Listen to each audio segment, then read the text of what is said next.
गुरु प्यारी साथ संगत जी को प्यार भरा राधा स्वामी जी। संगत जी, कलयुग में सिमरन भजन कहीं छोड़ मत देना, नहीं तो नाम का रहस्य है और जो इसे समझता है केवल वही सतगुरु के हृदय में वास करता है। तो भाई, सबसे पहले नाम को समझने की ज़रूरत है, क्योंकि नाम तो तब से ही है जब से यह सृष्टि बनी है, क्योंकि इस नाम के सहारे यह सृष्टि खड़ी हुई है और इस नाम से ही इस सृष्टि की रचना हुई है। ब्रह्मा को सृष्टि का रचयिता बताया है और विष्णु को सृष्टि का पालन करता बताया गया है।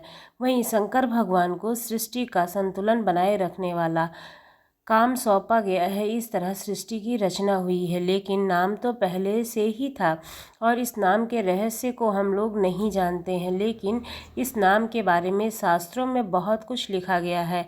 लेकिन इस बात पर ज़रा गौर करो कि यह सिमरन भजन, यह नाम की कमाई हमारे लिए इस युग में यानी कि कलयुग में इतना ज़रूरी क्यों है, और क्यों हमारे सतगुरु इस रहस्य को हमें बार बार समझाते हैं और कहते हैं कि इस नाम के साथ जुड़े रहो। क्योंकि नाम भक्ति, उस निरंकार की भक्ति, वह निरंकार जो हमें दिखाई नहीं देता है, सुनाई नहीं देता और ना ही हमें इन हाथों से छू सकते हैं और ना ही इन पैरों से उस तक पहुंच सकते हैं, और बड़ा ही कठिन है उस निराकार की भक्ति करना, क्योंकि इस काम में सबसे बड़ी बाधा हमारा मन ही डालता है। इस भक्ति को करने में अब तक बात सोचो कि क्या वह परमात्मा कभी हमारे सामने आकर हमें यह कहेगा कि तुम मेरी भक्ति करो, मेरा नाम जपो, मेरी शरण ले लो, मैं तुम्हें सभी बंधनों से मुक्त कर दूंगा। क्या कभी ऐसा हुआ है? क्योंकि ना ही ऐसा कभी हुआ है और ना कभी ऐसा होगा, क्योंकि नाम कभी भी खुद नहीं कहेगा। हाँ, शास्त्रों में यह प्रसंग है कि गीता में, कि जब अर्जुन को ज्ञान दे रहे थे भगवान कृष्ण, तो उन्होंने यही वचन कहे थे। लेकिन हम कहते हैं कि वक्त के पूर्ण संत सतगुरु ज़रूर हमें यह बात समझा सकते हैं और समझाते भी हैं। इस नाम के रहस्य को समझो और इस नाम के बारे में पूरे विस्तार से हमें समझाते हैं। वह कहते हैं कि इस नाम को पूरी तरह से अपने हृदय में धारण करो, यानी वह शब्द जो परमात्मा के रूप में है उसे अपने निज घर के आनंद देखो और उस नाम के साथ जुड़ जाओ, यानी कि उस परमात्मा के साथ प्रेम व्यवहार का रिश्ता जोड़ो और नाम भक्ति करो, यानी कि गुरु के शब्द को पूरी तरह से अपना लो। और गुरु का शब्द वह नाम ही है। नाम के साथ अपने चित्त को जोड़ो और अपने चित्त को नाम के साथ जोड़ने के लिए नाम से बड़ी शक्ति और कोई नहीं है। इस सारी सृष्टि के ही रचयिता है नाम, और सारी सृष्टि ही नाम के आधार पर चल रही है। तो हमारे चित्त को स्थिर करने का इससे अच्छा साधन और कोई नहीं है। अगर हम अभ्यास को समय देंगे और अभ्यास करते रहेंगे, फिर यह तभी हो पाएगा। और नाम भक्ति हमारा परम उद्देश्य होना चाहिए। नाम भक्ति जैसे हमारे जीवन में बहुत सारे उद्देश्य हैं, और कोई कहता है कि मनुष्य जन्म जान लो उसका क्या उद्देश्य है, इस धन को कमा लो इसका क्या उद्देश्य है, और हम कहते हैं कि इन सभी को छोड़कर पहले नाम के उद्देश्य को समझो। और वो वक्त के पूर्ण संत सतगुरु हैं, वह कहते हैं कि उस परमात्मा को न जोग द्वारा प्राप्त किया जा सकता और ना ही दान पुण्य देकर प्राप्त किया जा सकता है, ना ही कर्मों के द्वारा प्राप्त किया जा सकता है और ना ही सभी इच्छाओं का त्याग करने पर वह परमात्मा हमें मिल सकता है। कि भाई, अगर यह पूर्ण संत कहते हैं कि फिर इसके अंदर ज़रूर तत्व ज्ञान होगा, और वह कहते हैं कि यह सब करने से हमारे अंदर अहंकार जन्म ले लेता है और यह अहंकार हमें उस नाम को सही तरीके से नहीं समझने देता है। और अब हमने जो भी कर लिया, दान पुण्य भी कर लिया और अपनी इच्छाओं का भी त्याग किया, तो भाई मनुष्य है, स्वाभाविक है, हमें अहंकार आ रहा है, आ सकता है, और इसलिए हमारा पतन होता है। और सतगुरु कहते हैं जो नाम के प्रति, परमात्मा के प्रति निश्चल प्रेम, यानी कि प्रेम में कोई छल नहीं, कोई कपट नहीं, कोई धोखा नहीं, और इस नाम के साथ उस परमात्मा की भक्ति करते हैं, तो फिर परमात्मा उस पर बड़ी ही सरलता से पहुंच जाते हैं। और उस क्या हम उनकी तरफ पहुंचते हैं? नहीं भाई, यह तो हमारी ओर खुद ही कर लेकर चले जाते हैं, क्योंकि परमात्मा को केवल प्रेम अधिक प्रिय है। शब्द तो वह प्रेम प्यार, और हमें प्रेम के आते ही हमारे अंदर जो फिर वह और खुद की ओर खींचे चले जाते हैं। और सदगुरु कहते हैं कि कितना सरल है कि परमात्मा में निश्चल प्रेम करो और बगैर कपट और बिना किसी छल के परमात्मा से प्रेम करो, क्योंकि परमात्मा को प्रेम पसंद है। और वह इस तरह वह कहते हैं कि यह जोग, यह दान, पुण्य और एक अच्छे कर्म और फिर इस सर्व इच्छाओं का त्याग करने पर यह एक तरफ धरा का धरा रह जाता है। कितनी साधना करनी पड़ेगी, कितने त्याग करने पड़ेंगे, तब जाकर हमें कुछ मिलेगा। पता नहीं मिले भी या नहीं मिले, लेकिन सतगुरु कहते हैं कि हमें ज़रूर मिलेगा। वे केवल निश्चल प्रेम परमात्मा को पसंद करते हैं और नाम भक्ति के द्वारा हम अधम से अधम बाधाओं से मुक्त हो जाते हैं। और कितनी ताकत है इस नाम के अंदर। और सतगुरु इसीलिए तो हमें कहते हैं कि सब छोड़ो और सुबह उठो, नाम की भजन बंदगी करो। और कई जगह प्रसंगों में लिखा है कि संत पूछते हैं अपने शिष्यों से कि हमने जो तुम्हें काम सौंपा था, तो क्या वह काम पूरा करके तुम आए हो या नहीं आए हो। तो भाई नाम की कमाई ज़रूर करो, रोज़ाना करो, बिना नागा किए करो। और सतगुरु कहते हैं कि नाम भक्ति से जो हमारा मन है, मन की जो मैल है वह धुल जाती है और फिर हमारा मन और वह बहुत कम समय के अंदर ही हो जाता है, और केवल नाम भक्ति के द्वारा ही। और सतगुरु कहते हैं कि अंत समय का स्मरण करो तो फिर हमें बार बार जन्म नहीं लेना पड़ेगा, बार बार नहीं मरना पड़ेगा, हमें बार बार 84 की उलझनों को सहना नहीं पड़ेगा। हमें अंत समय में नाम का सही तरह से जाप किया तो फिर हमें सदा के लिए मुक्ति मिल जाती है। लेकिन अंत समय नाम का स्मरण केवल वह व्यक्ति ही कर सकता है जो समय रहते ही भक्ति करता है, जीते जी नाम की कमाई करता है। और सारी जिंदगी तो नाम भक्ति की नहीं, क्योंकि जीवन भर ही इस भोग विलास और वासनाओं में ही गुजार दिए। सोचते हैं कि अंत समय हम नाम जप लेंगे तो हमारा कल्याण हो जाएगा। नहीं भाई, क्योंकि कहा जाता है कि अंत समय उसी चीज़ का ध्यान आता है जिसके बारे में सारी ज़िंदगी सोचा, और हम सारी ज़िंदगी ही संसार के बारे में सोचते हैं। तो फिर अंत में हमारे हृदय में, हमारे मन में सतगुरु का नाम, परमात्मा का नाम कैसे आएगा। और कहते हैं कि जब तू तो को देखते ही मन मुक्त हो के अंत की बड़ी ही कामना की ओर जाता है। तो चलिए आज हम इसी पे एक साखी सुनते हैं। एक जंगल में एक विशाल बरगद का पेड़ था। उस पेड़ पर एक बाज पक्षी रहता था। उस बरगद से थोड़ी सी दूर पर एक बिल थी। उस बिल में एक सर्प रहता था। फिर एक दिन जैसे ही सर्प बिल से बाहर निकलने लगा तो उस सर्प को वह बाज पक्षी देख रहा था। जब सर्प बिल से बाहर निकलने लगा तो उसी समय बाज सर्प पर झपटा, परंतु सर्प अपने बिल से अधिक बाहर नहीं निकला था, इसलिए वह वापस बिल में चला गया। फिर थोड़ी देर बाद सर्प ने अपना मुख बिल से बाहर निकाला और देखने लगा कि बाज पक्षी यहीं पर है या नहीं, कहीं चला गया है। फिर वह बाज पक्षी दोबारा उस सर्प पर झपटा, परंतु वह फिर से वापस अपने बिल के अंदर छुप गया। जैसे ही सर्प अपने बिल से बाहर निकलने का प्रयास करता तो बाज पक्षी उस पर हमला करने लगता, उसे उठाकर ले जाने की कोशिश करता।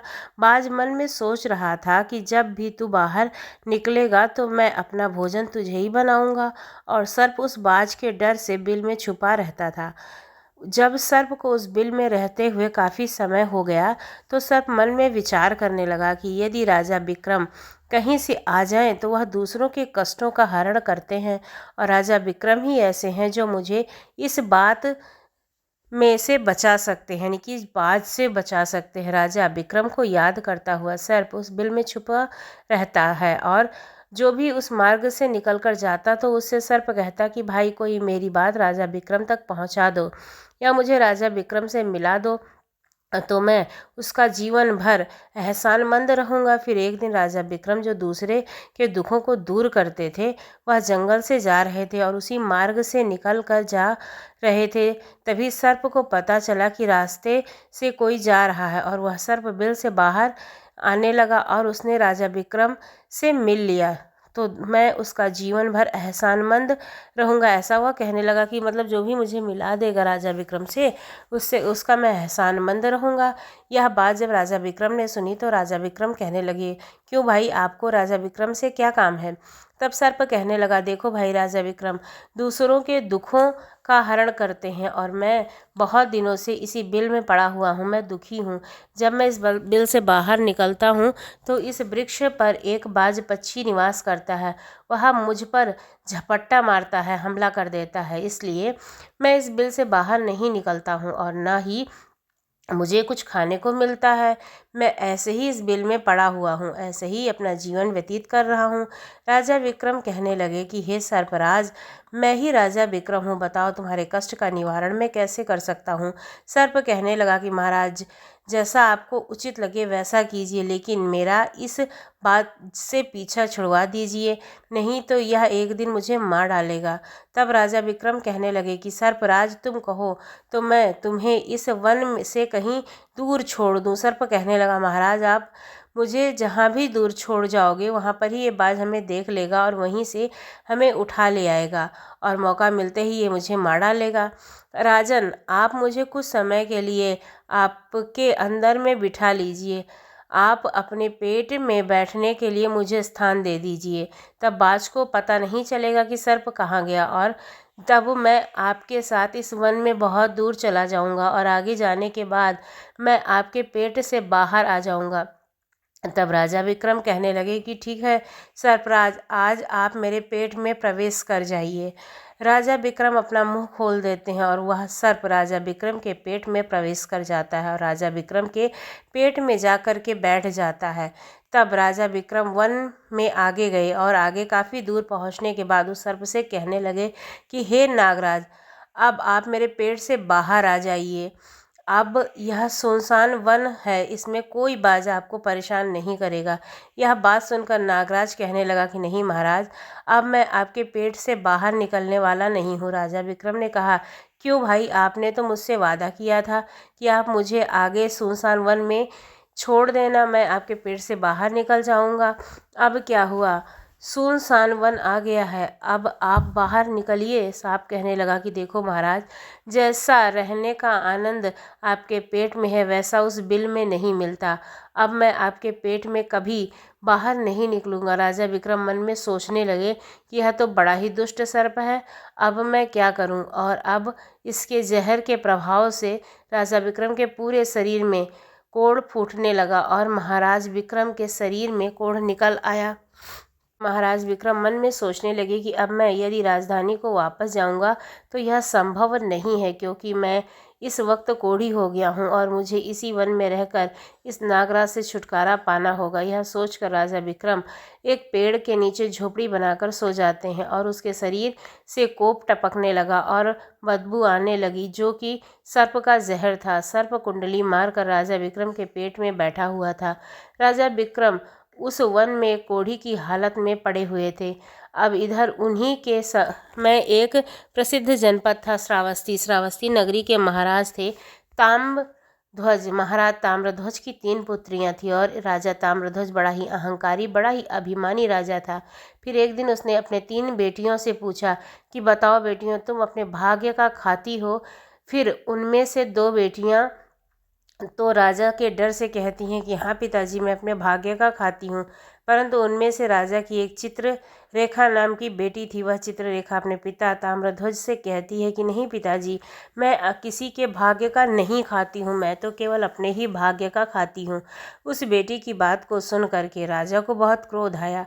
राजा ने उसी समय नाई और ब्राह्मण को बुलाया। राजा नाई और ब्राह्मण से कहने लगा कि मेरी इन दोनों बेटियों का रिश्ता तो आप किसी राजा से कराइए और ये बड़ी वाली बेटी का रिश्ता किसी कोढ़ी कलंदर से करा दीजिए, जिसके हाथ पैर ना हो उसके साथ कराइए। फिर राजा का आदेश मिलते ही नाई और ब्राह्मण उन तीनों बहनों का रिश्ता करने के लिए चल देते हैं।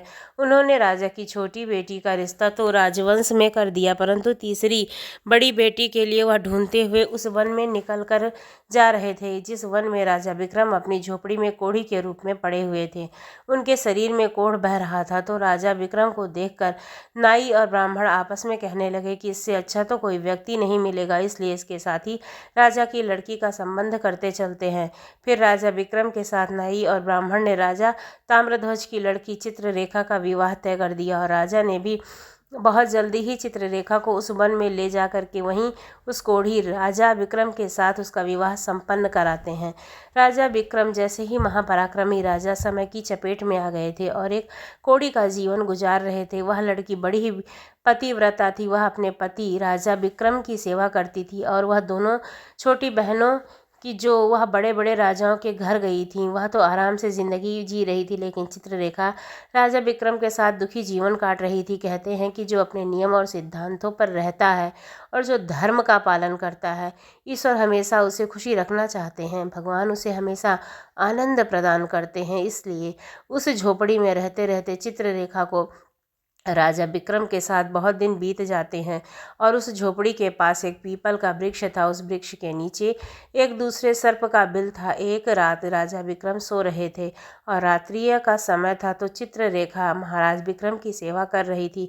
उसी समय उस बिल से एक सर्प निकलता है और बाहर निकलकर जो राजा विक्रम के पेट में सर्प था उस सर्प से कहने लगता है कि अरे दुष्ट, आपने वचन से मुकर गया। तूने तो राजा विक्रम से कहा था कि तू दूर वन में जाकर तुम्हारे पेट से बाहर निकल जाऊंगा और तू परोपकारी राजा के पेट में जाकर बैठ गया है।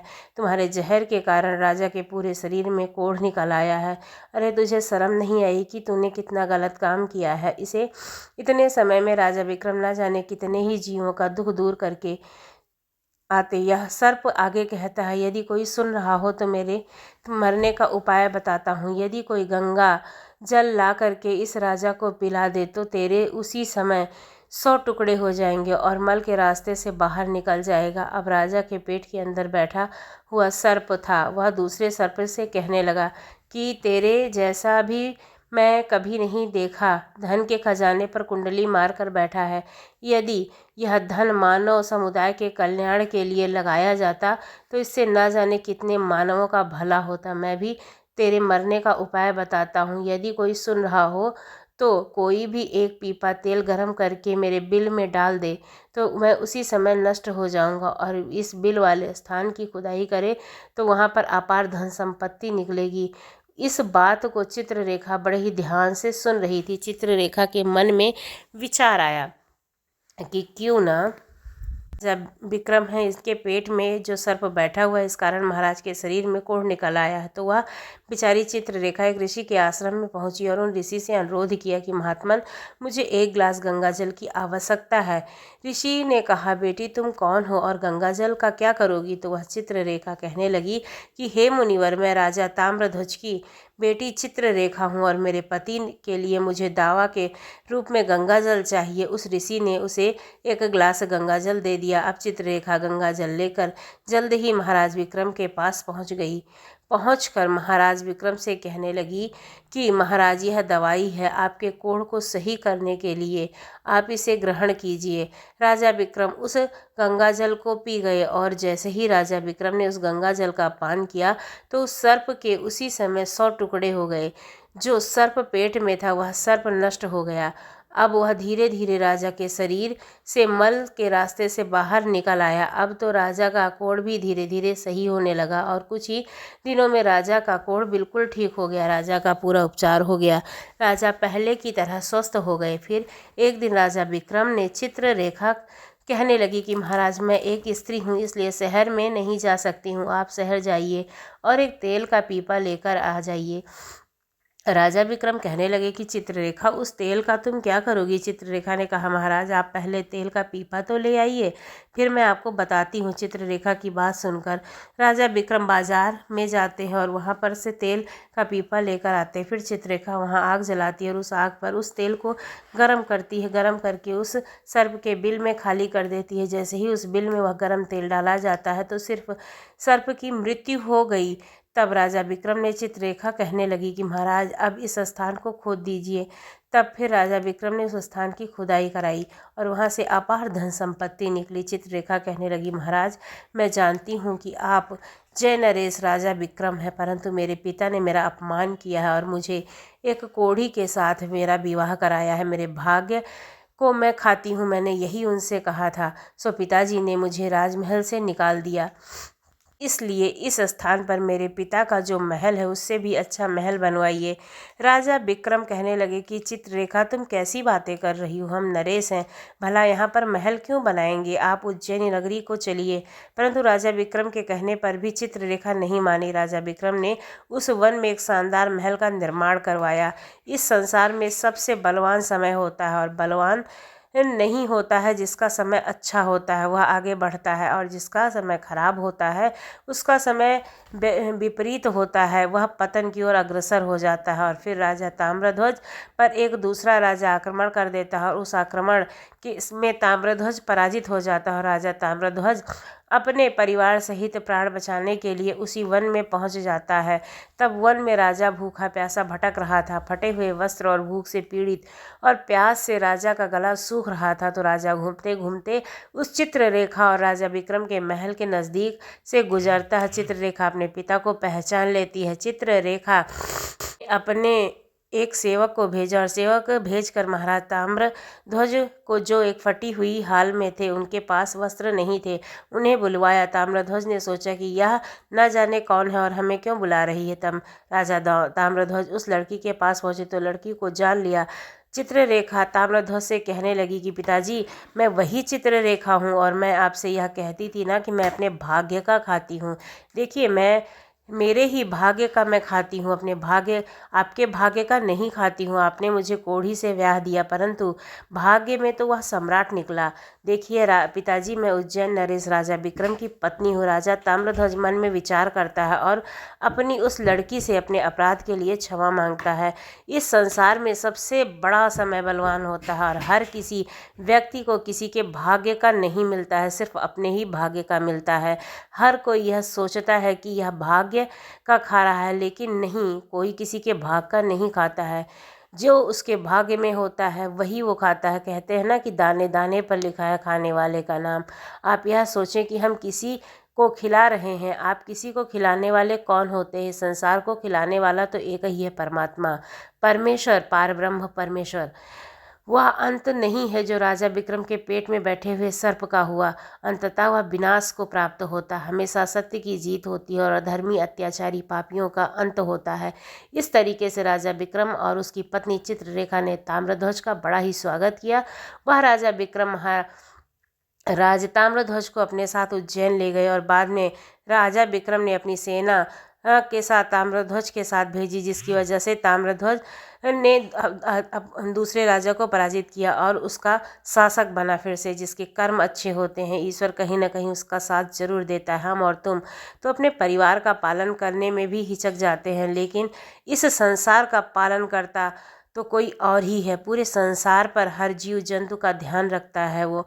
आपने आज वीडियो में ये जाना कि सच्चाई क्या है, ईमानदारी क्या है, हम किसके भाग्य का खाते हैं और हमारे भाग्य में क्या लिखा होता है। जो हम करते हैं वही हमारा भाग्य होता है और हमें कभी भी किसी के साथ कोई भी गलत काम नहीं करना चाहिए, ना ही हमें अपने ऊपर कभी अहंकार करना चाहिए।